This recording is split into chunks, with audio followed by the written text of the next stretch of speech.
김용호 목사님께서 내게 있는 것이라는 제목으로 말씀 증거해 주시겠습니다. 함께 같이 믿음의 고백으로 말씀 앞에 나아가겠습니다. 하나님은 나를 사랑하신다. 하나님은 내 인생에 크고 비밀한 계획 가지고 계신다. 하나님 오늘도 나와 동행하셔서 그 계획 이루어 주신다. 아멘. 그렇게 될 줄로 믿습니다.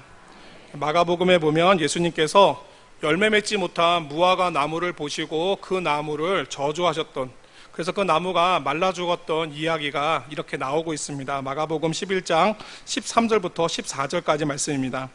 멀리서 잎사귀 있는 한 무화과 나무를 보시고 혹 그 나무에 무엇이 있을까 하여 가셨더니 가서 보신즉 잎사귀 외에 아무것도 없더라. 이는 무화과의 때가 아님이라. 예수께서 나무에게 말씀하여 이르시되 이제부터 영원토록 사람이 내게서 열매를 따먹지 못하리라 하시니 제자들이 이를 듣더라. 저 옛날에 이 말씀을 읽을 때 굉장히 이해하기가 어려웠습니다. 얼마나 오랫동안 이 말씀을 가지고 씨름했냐면, 제가 대학교 때는 교수님을 찾아가가지고 도대체 이게 무슨 뜻입니까? 라고 제가 물어본 적도 있습니다. 왜 그러냐면 오늘 말씀에 나온 것처럼 무화과 철이 아니라서 열매가 없는데, 예수님이 열매가 없다고 나무한테 화내시고 나무 저주하여 죽이시는 이 모습을 보면서 이해가 안 됐습니다. 이게 마치 뭐랑 비슷하냐면, 미적분을 모르는 초등학생한테 미적분 문제 딱 주고는 너에게 미적분 문제도 못 풀어 그러면서 막 화내고 혼내는 모습처럼 굉장히 황당해 보였거든요.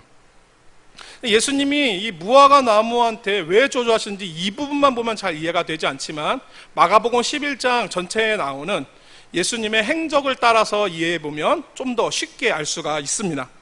예수님께서 공생의 이제 마지막을 위해서 예루살렘에 올라오셨을 때 제일 먼저 하신 일은 성전에 들어가서 둘러보신 일입니다.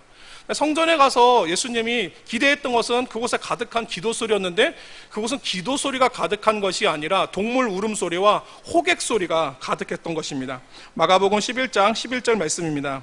예수께서 예루살렘에 이르러 성전에 들어가사 모든 것을 둘러보시고 때가 이미 저물매 12제자를 데리시고 베다니에 나가시니라.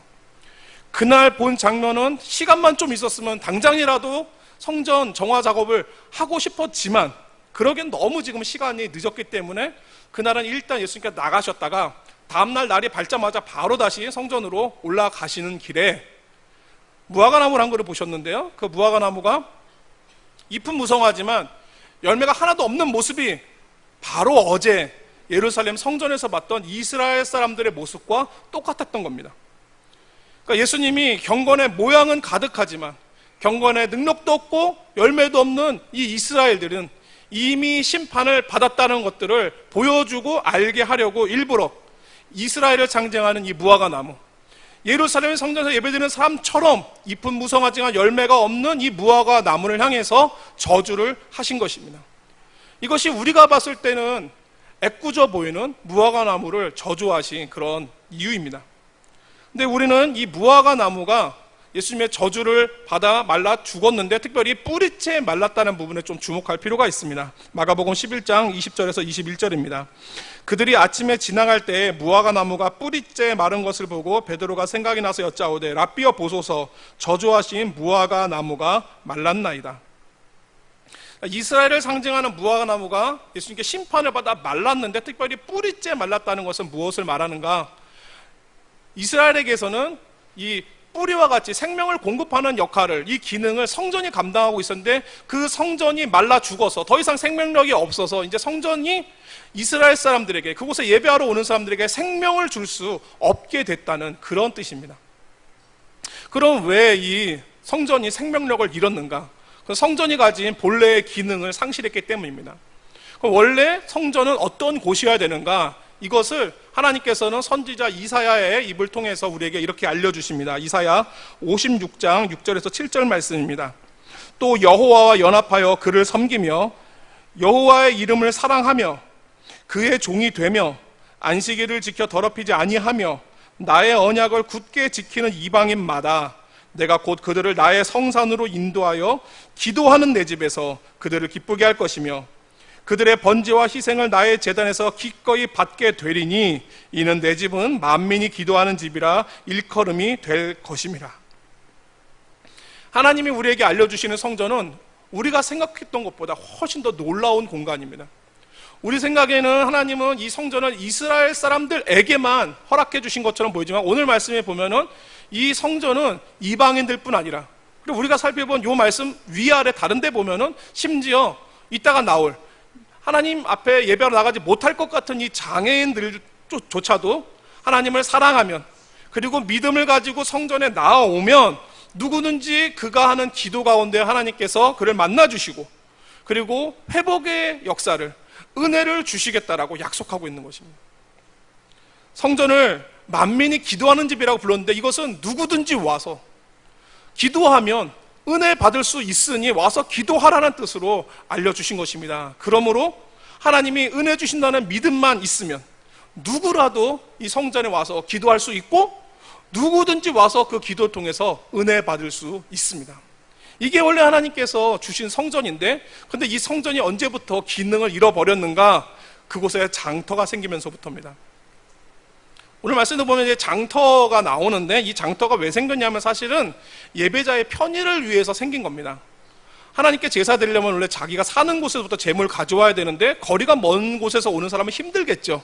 굉장히 어려울 겁니다. 그러니까 그런 사람들이 쉽게 제물 구할 수 있도록 또 성전세를 내야 되는데, 당시 통용되던 로마 돈이나 그리스 돈 말고 히브리 돈만 받으니까 그거 구하기가 또 어려우니 그 사람들의 어려움을 도와주려는 편의적 차원에서 사실은 장터가 개설이 됐습니다. 그런데 이 장터가 생기면서 문제가 하나 생겼는데, 사람들이 성전을 장터로 착각한다는 겁니다. 원래 성전은 하나님 앞에 최고의 것을 드리는 곳입니다. 성경에 보면 하나님께서도 제물 드릴 때는 흠이 없는 최상품을 드리라고 이렇게 말씀하고 있습니다. 레위기 22장 21절 말씀입니다. 소나 양으로 화목 제물을 여호와께 드리는 자는 기쁘게 받으심이 되도록 아무 흠이 없는 온전한 것으로 할지니. 그러니까 이 말씀만 딱 놓고 보면은 이런 생각도 옛날에 했었어요.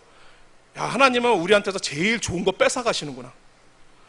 내가 제일 아끼는 거, 내가 제일 비싸게 여기는 거, 그거 내놓으라고 하시는구나 라고 이렇게 생각이 될지 모르지만, 우리가 기억할 게 하나 있습니다. 여러분, 하나님이 우리에게 주시는 것과 우리가 드릴 수 있는 것 중에 뭐가 더 클까요?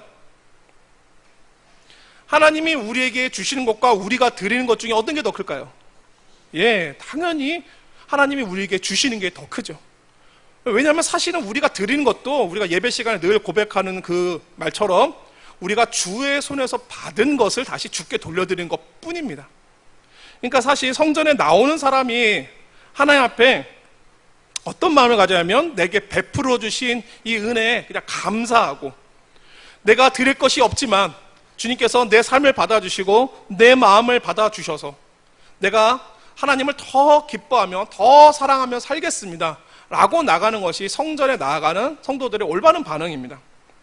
그런데 이렇게 하나님 앞에 받은 것이 크기 때문에 우리가 감사로 은혜를 보답하는 마음으로 나아가야 할진데, 성전이 이제 장터가 되면 어떤 일이 생기냐?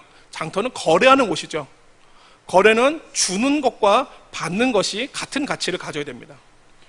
주는 쪽이나 받는 쪽이 가치가 동가가 되질 않으면 거래가 성립이 안 됩니다. 그러니까 거래한다는 건 뭐냐? 말하자면 하나님이 내게 주셔야 나도 준다는 거예요. 여러분, 하나님이 주는 그 횟수와 내가 드리는 횟수가 같은 걸 보면 되는 게 아니라, 하나님이 주시는 것의 가치와 내가 드리는 것의 가치가 같은가를 봐야 됩니다. 여러분, 하나님께서 우리에게 주신 것과 우리가 드리는 것의 가치가 같을까요? 하나님께서는 우리에게 뭘 주셨습니까? 우리에게 생명 주셨죠. 여러분에게 건강 주셨죠. 우리에게 자녀와 가정을 주시고 일터를 주셨고 믿음 주시고 교회 주시고, 그리고 가장 귀한 예수 그리스도를 우리 가운데 주셨습니다. 그러면 우리가 그런 것들을 받았는데, 그러면은 하나님이 주신 것과 같은 가치의 것을 제가 드릴 수 있습니까? 일단은 여러분 자녀 얼마짜리입니까? 얼마면 돼? 얼마면 돼요? 여러분 자녀 대학 합격시켜 드립니다. 그러면 대학은 얼마짜리입니까? 여러분이 가지신 건강은 얼마 정도 쳐드리겠습니까? 그리고 혹시 여러분들이 지금 하나님께 드리는 헌금은 받은 것에 맞게 같은 가치로 드리고 계십니까? 사랑하는 성도 여러분, 하나님께서 우리에게 주신 것은 우리가 잘 아는 찬송가 가사처럼 하늘을 두루마리 삼고 바다를 먹물 삼아도 그 크신 하나님의 사랑과 은혜를 다 기록할 수 없겠네. 이게 하나님께 받은 것을 고백하는 성도의 고백입니다. 그러므로 하나님 앞에 나올 때 성도가 가질 것은 딱 하나입니다. 오직 은혜라. 하나님께서 내게 은혜로 주셨다. 하나님께서 베풀어 주신 것을 내가 가진 것으로는 갚을 길이 없으니 그냥 이 주신 것에 저는 감사합니다. 감격합니다. 고맙습니다. 이게 바로 하나님께서 우리에게 바라시는 모습이에요. 그걸 원하시면서 우리에게 베풀어 주시는 것이지 네 거 달라. 너 내가 줬는데 너 왜 안 주냐? 이러면서 하나님께서 우리에게 주시는 것이 아닙니다. 그럼 사랑하는 성도 여러분, 우리가 꼭 기억할 것이 있습니다. 거래하면 은혜는 사라집니다. 내가 같은 값을 돈 주고 샀는데 거기에 무슨 고마움이 있습니까? 당연히 받을 걸 받았죠. 그러니까 하나님께 내가 받은 것을 줬고 또 드린 만큼 받았다고 거래라고 생각하는 이상 우리 가운데는 은혜는 남아있질 않습니다. 그리고 은혜가 사라지면 기도도 사라집니다. 예루살렘 성전에서 왜 기도 소리가 사라졌습니까? 동물 소리랑 호객 소리가 있으니까. 사랑하는 성도 여러분, 여러분의 삶에 혹시 요즘 기도 소리가 줄어들고 기도가 나오지 않는다면 혹시 여러분들이 지금 그 신앙생활을 거래하는 모습으로 거래와 같이 생각하면서 하고 계시지 않은지 한번 짚어보시기를 바랍니다. 제가 지금까지 무화과 나무를 저주하시는 사건과 성전이 기도하는 집인데 그 기도하는 집이 재기능을 하지 못한 얘기를 좀 길게 살펴본 것은 오늘 우리가 읽었던 본문 말씀이 바로 생명의 기능을 상실한 성전을 배경으로 하고 있기 때문입니다. 오늘 말씀 2절에 보면 날때부터 못 걷게 된 선천적 장애인을 한 명 소개하고 있습니다. 이 사람은 사람의 도움을 받아서 날마다 미문이라고 하는 성전 문 앞에 나와 그곳에 오고 가는 사람들을 상대로 구걸하면서 생계를 유지하고 있습니다. 미문은 성전에 있는 여러 문들 가운데 이방인의 뜰과 유대인의 뜰이라고 불리는 이 둘 사이에 위치해 있는데요. 이 이름만큼 문은 굉장히 호화롭고 웅장해서 미문이라는 이름이 붙었다고 합니다. 그런데 이 아름답다는 뜻의 미문, 이것이 진짜 아름다워서 겉이 아름다워서가 아니라 사실은 이 미문이 아름다운 하나님의 영광으로 들어가는 그 성전의 문이기, 입구문이기 때문이에요. 이제 이 미문의 문턱만 넘으면 하나님을 만나는 자리예요. 그래서 그분을 만나고 그분의 영광을 만날 수 있는 그 앞이 바로 이 미문인데, 이 미문에 나오는 이 장애인은 날마다 미문에는 나오지만 그 문턱을 넘어서 미문 안에는 들어가 본 적이 없습니다. 성전 입구까지 나오면서 왜 들어가지를 않는가? 당연히 이 사람에게는 육체적 장애가 있기 때문입니다. 성전 안과 밖은 불과 한 걸음밖에 안 되지만 그러나 이 사람은 날 때부터 걷지 못하는 사람이라 그 한 걸음조차 걸을 수가 없어서 그 미문 너머를 한 번도 들어가 본 적이 없습니다. 근데 이 사람이 미문 안에 못 들어가 본 것은 육체적 장애 때문만은 아닙니다. 영적인 장애도 같이 갖고 있어요. 자, 이 사람이 날마다 미문 앞에서 누굴 봅니까? 그 성전을 걸어서 들어가는 사람들을 봅니다. 그 사람들 보면서 무슨 생각 갖겠습니까? 남들 다 가진 건 나한테만 없구나. 저 사람들에게 있는 건강 왜 나만 없나? 저 사람들이 누리는 저 자유 왜 나만 없나? 저 사람들이 즐기는 저 인생 왜 나만 못 누리고 있나? 하나님은 왜 나한테만 안 주셨나? 왜 나만 이런 고통과 고생을 주셨나? 남들 다 가진 것을 나만 받지 못했다는 이 피해의식 때문에 그는 하나님에 대해서 원망과 미움이 가득했을 것이고 결국 그 원망과 미움은 그를 마음을 닫아서 하나님을 향해서 나아가지 못하게 하는 영적 장애가 되었을 것입니다. 근데 저는 정말 안타까운 게 있는데 이 사람이 이런 육체적인 장애 그리고 영적인 장애 때문에 하나님께 나아가지 못하고 있으면 그건 누군가가 좀 와서 도와줄 법도 한데 이 사람에게는 그가 믿음을 안으로 성전 안으로 들어갈 수 있도록 도와줄 만한 그런 믿음의 동료조차도 없었다는 겁니다. 오늘 2절 말씀에 보면 이 장애인이 성전에 올 때 특별히 사람들이 메고 온다라고 써여 있습니다. 여러분, 병자를 누군가 이렇게 막 메고 와요. 이 말씀 들었을 때부터 생각나는 다른 성경 구절 없습니까? 어딘가 있죠. 들으셨던 말씀 있죠? 네, 마가복음 2장에 나옵니다. 마가복음 2장에 보면 한 중풍병자를 4사람이 매갖고 와서 예수님 만나러 왔는데 사람들이 너무 많아서 예수님한테 만나러 가지 못하니까 어디 갑니까? 지붕에 올라가서 지붕을 뜯어서 거기서 이 사람을 달아 내리죠. 그게 어떤 행동입니까? 믿음의 행동이요. 예수님만 만나면 고침 받을 거야 라는 믿음의 행동. 그래서 그 사람들의 지붕을 뜯고 내려 보내준 그 사람들의 믿음을 보시고 예수님께서 중풍병자를 치료하여 주셨던 얘기가 마가복음 2장에 나옵니다. 저는 이제 그 말씀이 기억이 나면서 이런 생각이 드는 겁니다. 아니, 똑같이 병자를 메고 왔는데 누구는 이 병자를 예수님께 데려가겠다고 지붕까지 뜯는데 이 사람은 딱 성전 문 앞에다 딱 내놓고 이따가 저녁에 데리러 올게 잘 있어? 이러면서 이 사람들은 싹 가버리는 거예요. 아니, 거기서 한 걸음만 더 들어가면 같이 들어가면 되는 거 아닙니까? 이 사람들도 유대인일 텐데 같이 자기네들 들어갈 때 데리고 들어가주면 될걸 왜 자기네들도 여기까지 왔는데 이 한 걸음 앞에서 이 사람은 못 들어가게 거기다 그냥 놓고 가는 것일까? 이 사람들에게는 믿음이 없는 겁니다. 믿음 안으로 들어가지 못하는 미문 앞의 믿음. 그렇다면 이 사람들은 지금 왜 이런 믿음의 장애를 가지고 있을까? 저는 성경에는 그렇다라고 말하고 있지는 않지만 그 사람들이 이런 믿음의 장애를 갖고 있는데 그 믿음의 장애를 뛰어넘지 못하는 이유를 이 사람들이 날마다 보고 있는 그 장소로에서부터 좀 찾아보고자 합니다. 아까 말씀드린 것처럼 이 미문, 이 사람이 앉는 미문은 이방인의 뜰과 유대인의 뜰 사이에 있는데 당시 장애인들은 관습상 유대인의 뜰 안으로는 들어갈 수 없었습니다. 그러다 보니까 자연스럽게 이 사람은 항상 이방인의 뜰 쪽에 있는 문 앞에 앉아있게 되었어요. 그러니까 날마다 어디를 봅니까? 이방인의 뜰을 봅니다. 근데 여러분, 성전 장터가 어디 열린지 아세요? 그 이방인의 뜰에서 열립니다. 그러니까 이 사람이 앉아서 날마다 보는 것은 하나님께 기도하는 사람들의 모습을 보는 게 아니라 믿음을 가지고 나오는 사람들의 모습을 보는 게 아니라 장사하는 사람들, 돈을 주고 거래하는 사람들, 날마다 오늘 현실의 문제를 가지고 현실에만 주목하고 있는 사람들, 늘 그것만 보고 있는 거예요. 오늘 본문에 보면은 이 장애인이나 동료들이나 성전에는 날마다 나온다라고는 하지만 기도한다는 내용이 없습니다. 왜요?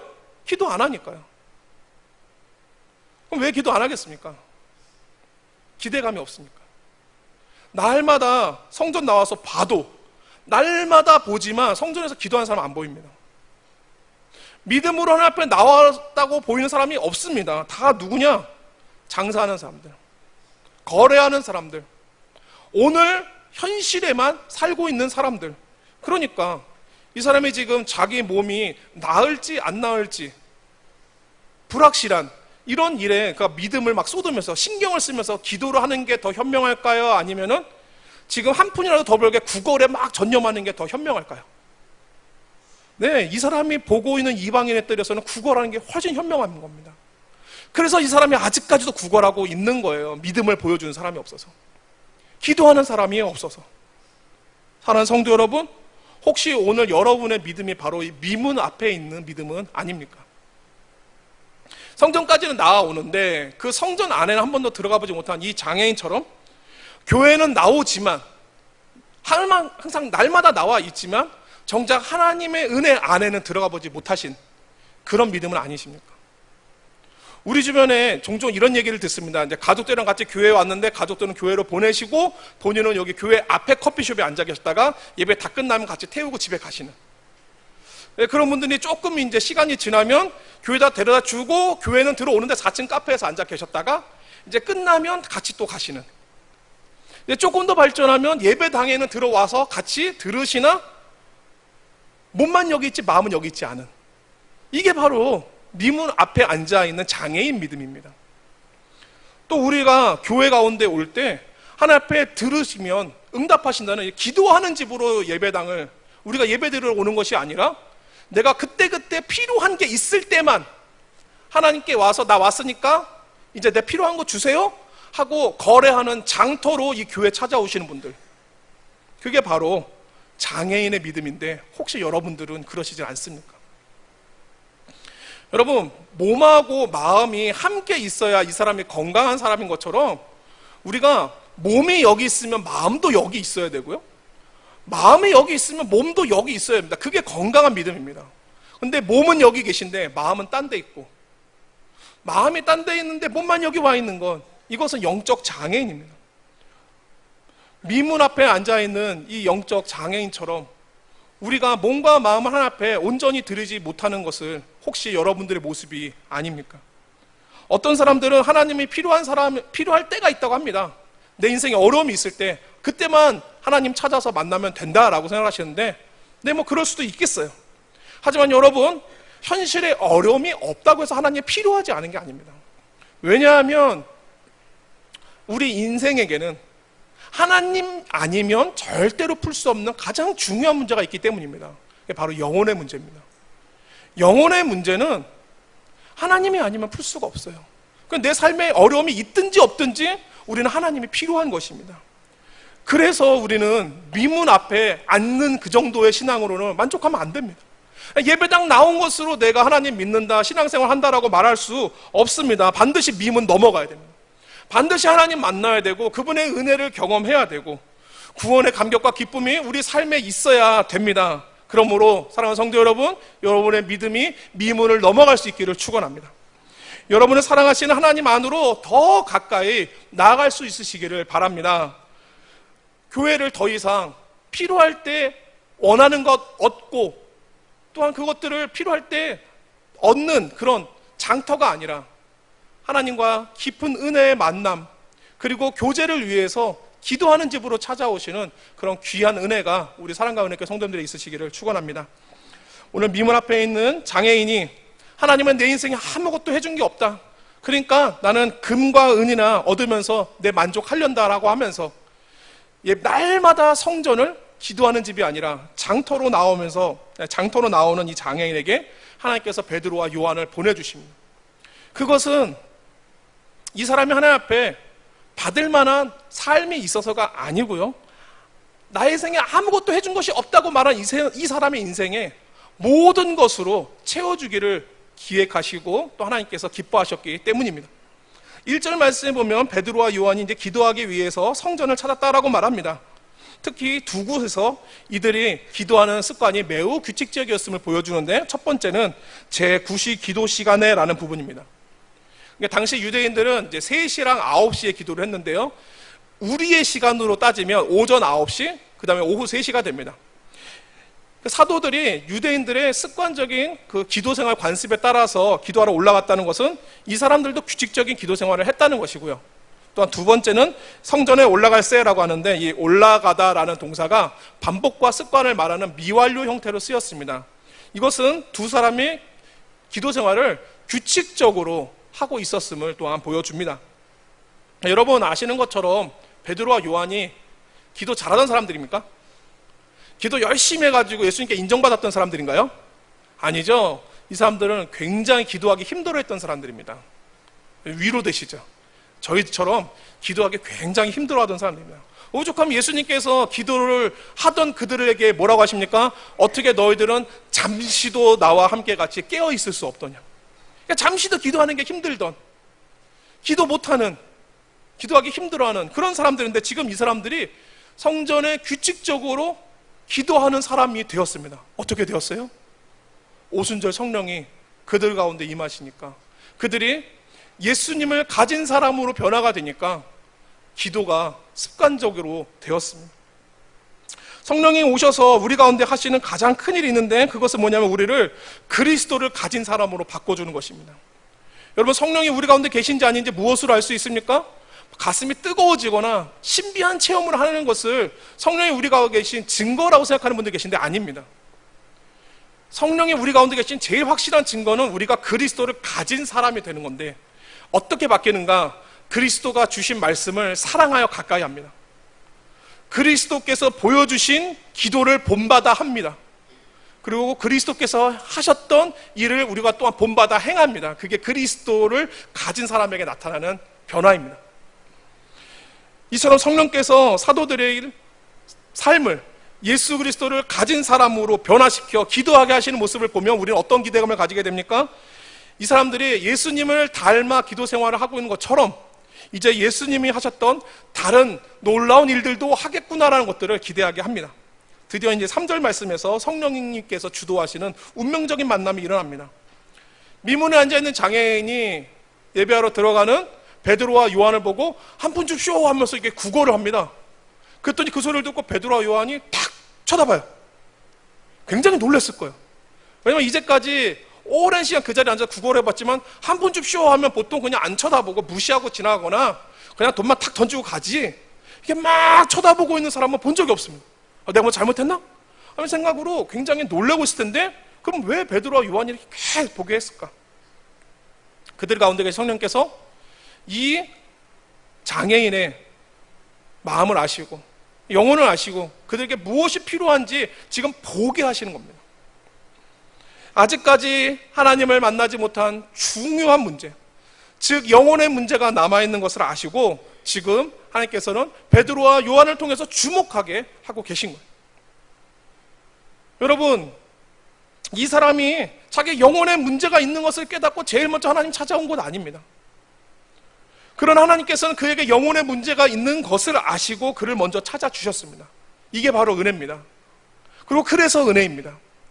오늘 이 시간 우리들도 이 자리에 나와 있는 것이 우리가 하나님을 먼저 알고 그분을 먼저 믿어서 이 자리에 나오게 된 것이 아니라, 우리 하나님 알지도 못할 때, 하나님 믿지도 못할 때 그분께서 우리를 먼저 찾아와 주셔서 그분의 사람을 보내어 그 사람을 통해 복음을 듣게 하시고 믿음 갖게 해 주셔서 우리가 이 자리에 나오게 되었다는 것을 여러분 기억하시기 바랍니다.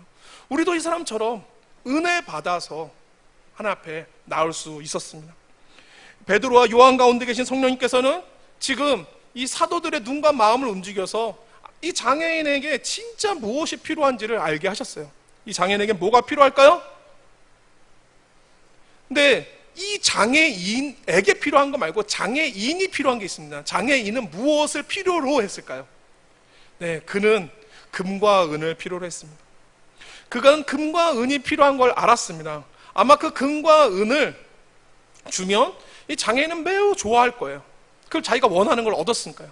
여러분, 근데 그 금과 은을 주면 이 사람의 해결받아야 될 영혼의 문제가 해결이 됩니까? 그건 해결이 되지가 않습니다. 요즘 교회에 있다 보면 종종 수상한 분들을 자주 만납니다. 어느 날은 제가 교육자실에 있는데 교육자실 문을 벌컥 열더니 막 손짓을 하면서 빨리 나오라고 막 그러더라고요. 저는 교회에 무슨 일이 생긴 줄 알았어요. 선생님 막 화를 내면서 빨리 오라고 그래가지고 퇴근하셔가지고 막 따라갔더니 소망실로 저를 부르더니 앉아보라고, 할 얘기가 있다고 해가지고 무슨 얘기를 하시나, 혹시 뭐 이렇게 교회가 뭐 잘못한 거 있나 해가지고 네 말씀하세요 그랬더니 그분이 하신 말이 자기가 사업을 해서 빚을 지고 집이 경매에 넘어가고 완전 망했는데 돈이 필요하다는 거예요. 좀 이렇게 사안이 크잖아요. 그래서 얼마 정도 달라고 하시는데 얼마 드릴까요? 그랬더니 1,000원만 달래요. 네, 그래서 제가 그날 그분에게 1,000원을 드렸습니다. 교회에 오시는 분들은 대부분 다 이게 뭐 노숙자나 돈이 필요하신 분들인데 열이면 열 다 돈을 원하세요. 그래서 혹시 돈 말고 다른 거 필요할 것처럼 제가 생각해서 뭐 다른 거 드릴까 막 화내요. 그거 필요 없다고, 돈이 필요하다고. 그래서 돈을 드리면 그분들이 기쁨으로 돌아갑니다. 우리는 잘 알고 있습니다. 그분이 받아간 그 돈에 그분의 삶의 문제를 해결해 줄 수 없다는 거예요. 물론 액수가 적어서 해결 안 돼요. 액수가 많든지 적든지 그분들은 그 돈을 받아 가지고 자기의 인생의 문제를 해결할 수 없을 겁니다. 제가 여러 교회에서 사역하면서 사실은 뭐 적게는 뭐 동전 뭐 100원, 200원, 뭐 500원부터 시작해서 많게는 막 3만 원까지도 제가 이렇게 이런 분들에게 드려봤는데요. 참 놀라운 것은 이분들 교회에 와서 돈을 받아가지고 자기 인생의 문제 해결을 위해서 뭔가 이렇게 투자를 하거나 뭐 이것을 그거 계획을 가지고 모으시거나 뭐 그런 게 아니고요. 받자마자 바로 교회 앞에 있는 슈퍼 가서 소주 딱 사가지고 까서 드시면서 가셨다가 다음날 또 옵니다. 그래서 한 번은 이분들에게는 이게 돈이 진짜 필요한 게 아니라 예수님이 필요하다 생각해가지고 제가 한 번은 그분들에게 담대하게는 못하고 조금 이제 힘을 가지고 예수님 믿으세요. 예수님 믿으셨으면 좋겠습니다. 이렇게 고면했더니 그분들이 하나도 기뻐하지 않아요. 그래가지고 돈을 들었더니 기뻐해요. 지금 베드로가 비슷한 갈등하고 있을 것 같습니다. 이 사람이 원하고 기뻐하는 거는 돈인데 내가 돈이 아닌 예수 그리스도 주면 좋아할까? 이 사람이 정말 이걸 필요로 할까? 그러나 베드로가 담대하게 그것을 선포하고 또 그 사람에게 전하는 것은 베드로 자신에게 분명한 확신이 있기 때문입니다. 금과 은은 줘봤자 이 잠깐의 목마름을 해결하고 사라지는 그 물처럼 사라져 버릴 뿐 오직 예수 그리스도만이 그분의 인생에 영원토록 남아서 새로운 인생으로 바꿔주실 것을 이 베드로가 확신했기 때문입니다. 우리 함께 같이 사도행전 3장 6절 말씀을 한번 같이 읽도록 하겠습니다. 시작. 베드로가 이르되 은과 금은 내게 없거니와 내게 있는 이것을 내게 주노니 나사렛 예수 그리스도의 이름으로 일어나 걸으라 하고. 아멘. 베드로가 이런 확신이 있는 이유가 뭔가? 무슨 확신이 있길래 나사렛 예수 그리스도의 이름으로 일어나 걸으라라고 확신 있게 말한 것인가? 사실은요, 이 사람도 베드로와 요한도 스스로 일어날 수 없었던 장애인이었기 때문입니다. 처음 들으시죠? 네, 사지 멀쩡한 영적 장애인. 그러니까 이 사람도 한 번도 자기가 예수님 앞에 나가서 믿음을 고백하고 자기 힘으로 신앙생활 한 적 없습니다.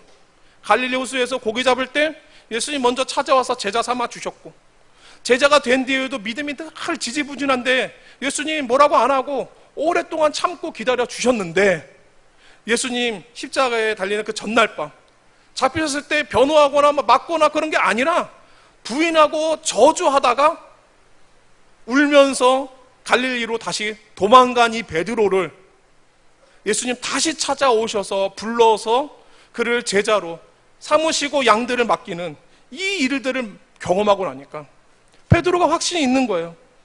예수 그리스도 그분만이 늘 자신 없던 인생, 늘 부끄럽던 인생, 그리고 늘 도망치고 실수투성이인 내 인생, 이렇게 확신 가운데 증거할 수 있도록 세워주신 것은 예수 그리스도 그분밖에 없다. 그분만이 내 인생에, 그리고 당신의 인생의 유일한 해답이라는 확신이 있기 때문에 지금 그가 이렇게 얘기하고 있는 거예요. 그래서 오늘 3장 6절 말씀을 저는 이렇게 보고 싶습니다. 예수 그리스도 그분이 이제까지 한 번도 걸어오지 못한 당신의 육신과 영혼을 일으켜 주실 것입니다. 일어나 걸으십시오라고 그가 지금 얘기하는 것입니다. 사랑하는 성도 여러분, 예수님만이 우리 인생에 정말 유일한 해답이신 것을 여러분 믿습니까? 우리가 여기서 지금 그 인생의 해답이 예수 그리스도라는 말이 사실은 현실의 어려움을 잘 아는 저와 여러분들에게는 이 얼마나 참 뜬구름 같은 소리입니까? 이 뜬구름 잡는 소리입니까? 제 친구 중에 한 명이 이제 제가 목사가 된다고 그러니까 하루는 저한테 부탁을 하더라고요. 너는 제발 설교 시간에 그 뜬구름 잡는 소리 좀 하지 말라고. 목사님들 이렇게 세상 물정도 모르면서 맨날 이렇게 뜬구름 잡는 소리 하고 그러는데 너는 제발 그러지 말라고 그러는데, 제가 그 말을 듣니까 되게 걱정이 됐어요. 왜냐하면 저도 결국엔 뜬구름 잡는 소리 할 거거든요. 그 친구들은 예수님이 우리 인생의 해답입니다 라는 말을 뜬구름 잡는 이야기로 들을 수밖에 없는 게, 예수님이 자기 인생의 문제의 해답이 되는 걸 경험해보지 못했으니까. 그러니까 예수님이 해답입니다, 그게 무슨 해답이 되나? 차라리 돈이나 해결이 되지. 근데 한 번이라도 예수 그리스도가 우리 인생의 해결이 되고 해답이 되는 것을 경험한 사람은 예수님이 우리 인생의 해답이십니다라는 말에 여러분 아멘 하실 걸로 생각이 됩니다. 아멘 하실 겁니다. 저는 이것을 오늘 백문일답이란 걸로 다시 한번 확인해 봤으면 좋겠는데, 여러분 백문일답 해본 적 있으세요? 대학생이나 젊은 시절에 CCC를 해보신 분들은 해본쯤 해보셨을 텐데, 국내 CCC의 설립자이셨던 김준곤 목사님께서 만드신, 이분을 얘기하면 항상 떠오르는 것이 바로 이 백문일답이란 겁니다. 어렵지 않습니다. 그분이 100가지 질문을 쭉 던지면 항상 한 가지로 대답하면 됩니다. 예수 그리스도. 이것은 우리 인생의 소망은 무엇입니까? 그러면 예수 그리스도. 계속 질문하고 답하고 질문하고 답하고, 이게 하는 거 보면 사실 되게 유치해요. 근데 되게 유치한데 이 주고받는 질문과 대답 속에 좀 알게 되는 게 있는데, 그게 뭐냐면 우리 인생을 둘러싸고 있는 이 수많은 문제들 가운데 정말 우리에게는 단 하나의 분명하고 명백한 해답이 이미 우리 가운데 주어졌구나, 예수 그리스도의 해답이 이미 우리 가운데 있구나라는 것들을 확신하게 됩니다. 그래서 저는 오늘 시간에 여러분들하고 이 백문일답을 해보려고 했는데, 백문을 다 하면 시간이 없으니까 한 10개쯤만 해보려고 합니다. 되게 쉽습니다. 제가 질문 드리면 여러분들이 예수 그리스도라고 대답하시면 되는데요, 3부 때는 우리가 좀 더 확신을 가지고, 자, 우리 손을 들고, 이렇게는 좀 그러니까 그냥 이렇게 좀 예수 그리스도라고 힘있게 확신하시는 분들은 주먹을 불끈 쥐면서 대답하시면 되겠습니다. 나의 죽고 사는 이유가 되시는 분은 누구십니까? 예수 그리스도. 모든 교회와 성도의 머리가 되시는 분은 누구십니까? 예수 그리스도. 나 같은 사람도 사랑하시는 분은 누구십니까? 숨 쉴 수도 없던 나를 다시 살리신 분은 누구십니까? 모든 것을 새롭게 하셨고 또한 새롭게 하실 분은 누구십니까? 수많은 나의 기도를 하나도 빠짐없이 들으시고 응답하실 분은 누구십니까? 내 마지막 호흡까지 나와 함께 하실 그분은 누구십니까? 내 평생 나와 함께 하시는, 내가 평생 닮아가야 할 그분은 누구십니까? 모든 영혼 가운데 새겨야 될 그 이름은 무엇입니까? 우리 인생의 해답과 길은 어디에 있습니까? 여러분 믿습니까? 아멘. 여러분, 우리 인생에 얼마나 많은 문제들이 있습니까? 시대의 문제, 세대의 문제, 자녀 문제, 건강 문제, 사업 문제, 인생 문제, 나라 문제, 사회 문제, 양육 문제, 교회 문제, 진로 문제, 우리의 영생의 문제까지 정말 많은 이 문제들이 있는데, 우리에게는 이미 이 모든 것의 해답이 되신 예수 그리스도, 그분이 우리 가운데 오셨고 이미 해답으로 계신 줄로 믿으시기 바랍니다. 오늘 특별히 이 말씀을 통해서 한 가지 더 생각해 보고 싶은 것이 있습니다. 베드로와 요한이 이 장애를 낫게 했는데, 정확하게 말하면 베드로와 요한에게 능력이 있어서의 장애인이 나은 것이 아니라 그들이 전한 예수 그리스도의 이름에 능력이 있어서 이 사람이 나은 것입니다.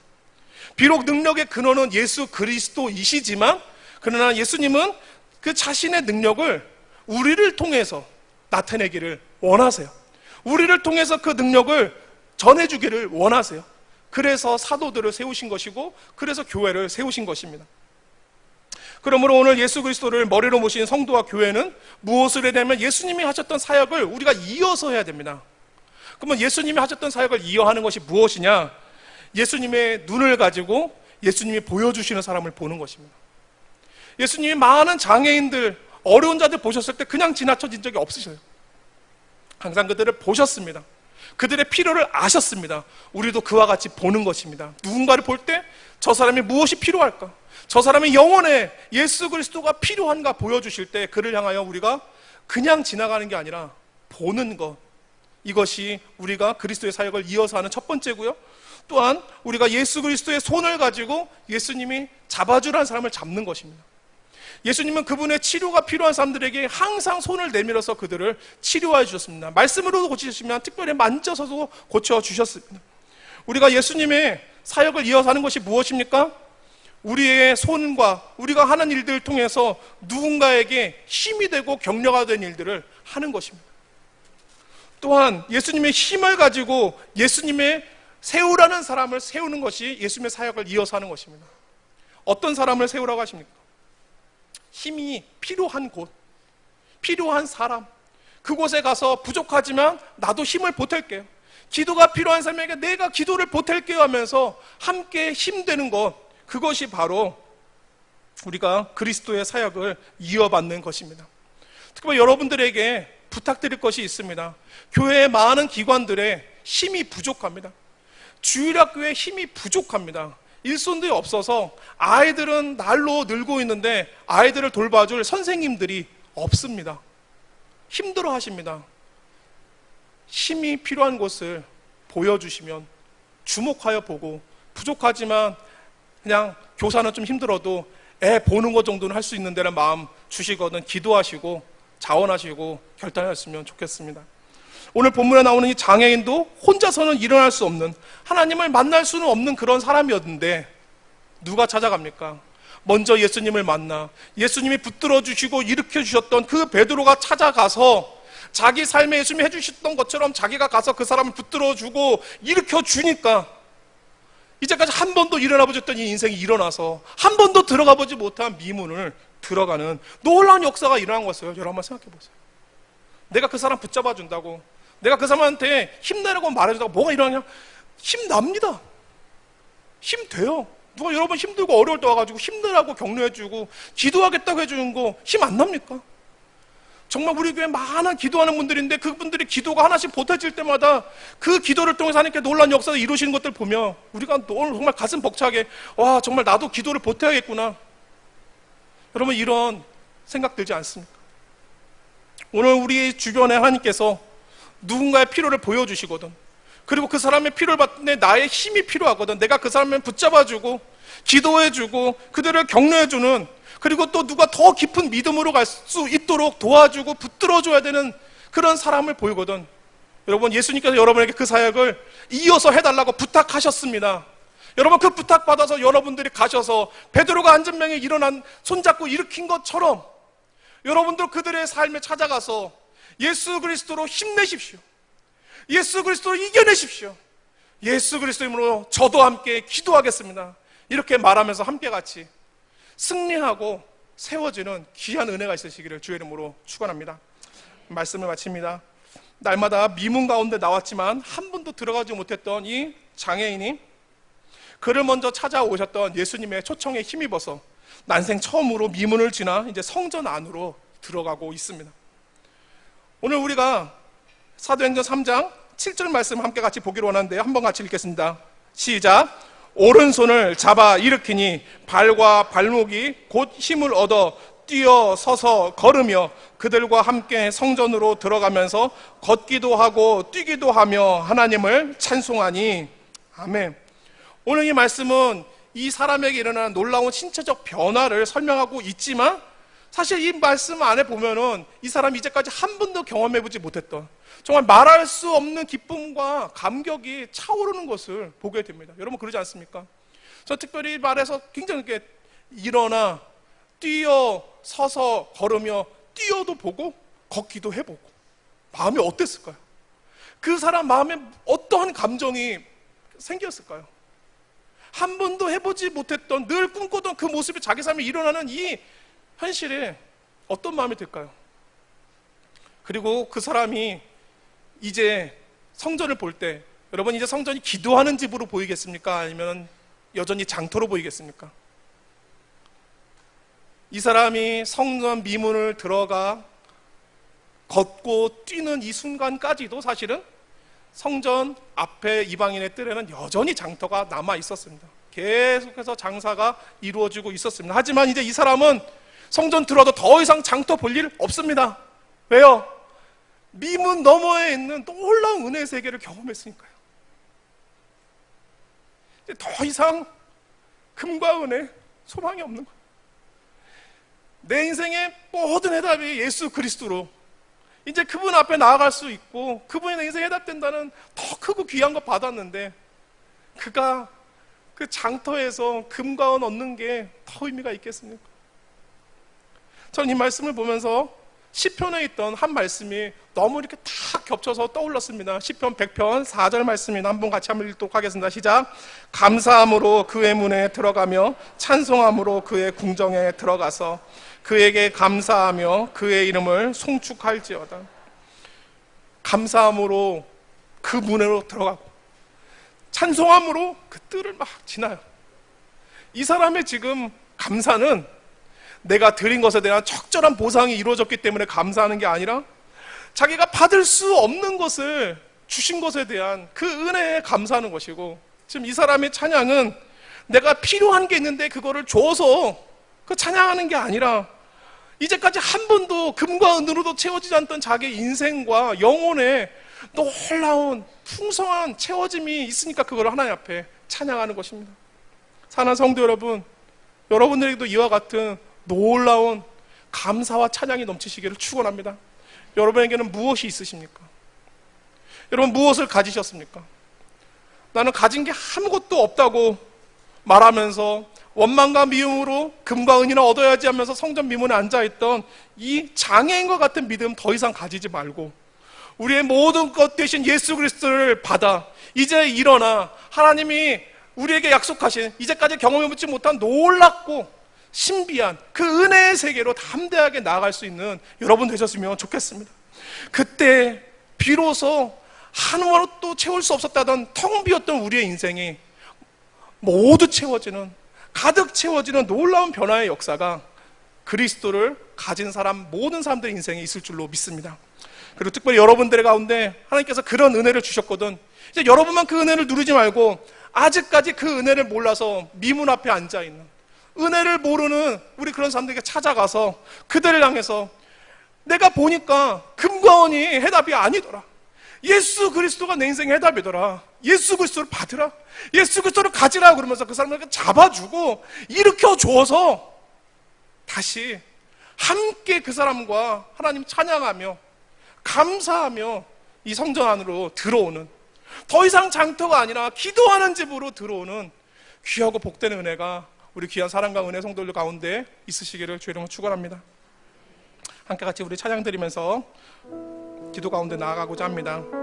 하나님께서 우리 가운데 뭘 주셨습니까? 우리에게 주신 것, 우리가 오늘 이 찬양을 통해서 다시 한번 고백하며 우리가 나아갔으면 좋겠습니다.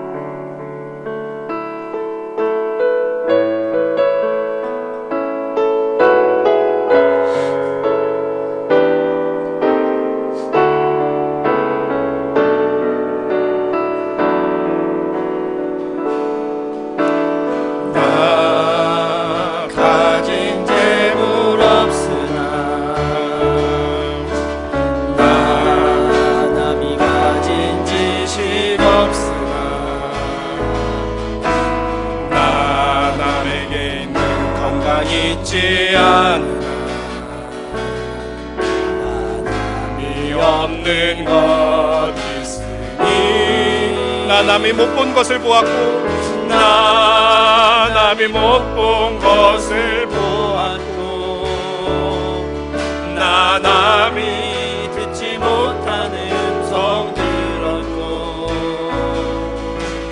나 남이 받지 못한 사랑 받았고 나 남이 모르는 것 깨달았네.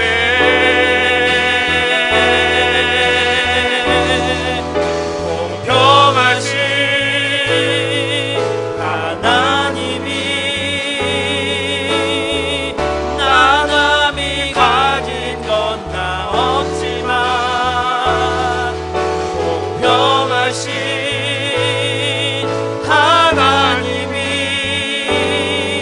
나 남이 없는 것 같게 공평하신 하나님을 찬양합시다.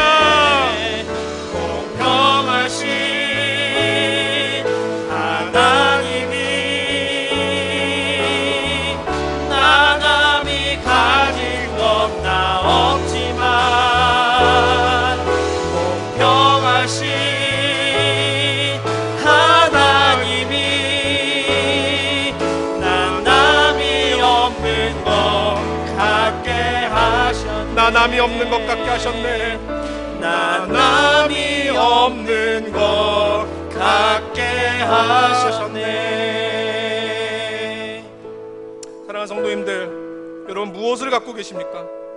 나는 아무것도 가진 거 없다고, 하나님 나한테 주신 거 없다고, 그러면서 나는 내 필요한 거 세상에서 열심히 벌어서 얻었어야지라는 생각으로 여전히 하나님 앞으로 나아가지 않고 미문 앞에 앉아 있었던 그런 신앙생활을 하셨다면 오늘 이 시간 예수 그리스도를 가지시기를 축원합니다. 오늘 이 시간 같이 이렇게 기도했으면 좋겠습니다. 예수 그리스도, 예수님 얻기를 원합니다. 내 인생의 유일한 해답이시고 소망이신 예수님 가질 때 이제까지 내가 금과 은으로 해결할 수 없었고 세상의 방법과 세상의 지혜로 풀 수 없었던 인생의 문제와 어려움들이 오직 예수 그리스도의 능력과 은혜에 힘입어서 풀리게 하여 주옵시고, 이제까지 맛보지 못했던 놀라운 은혜의 역사와 경험과 감동을 예수 그리스도 그 이름을 통하여 얻게 하여 주옵소서. 힘없던 나의 영혼과 육신 가운데 새 힘 주옵시고 일어나게 하시고, 보지 못했던 놀라운 변화의 역사들을 내 삶 가운데, 우리의 가족 가운데, 자녀 가운데, 이 땅 가운데 일어나게 주님 도와 주시옵소서. 함께같이 합심하여 함과 같이 기도하겠습니다. 주여, 오늘 시간 주 앞에 예수 그리스도의 그 이름을 우리가 갖기를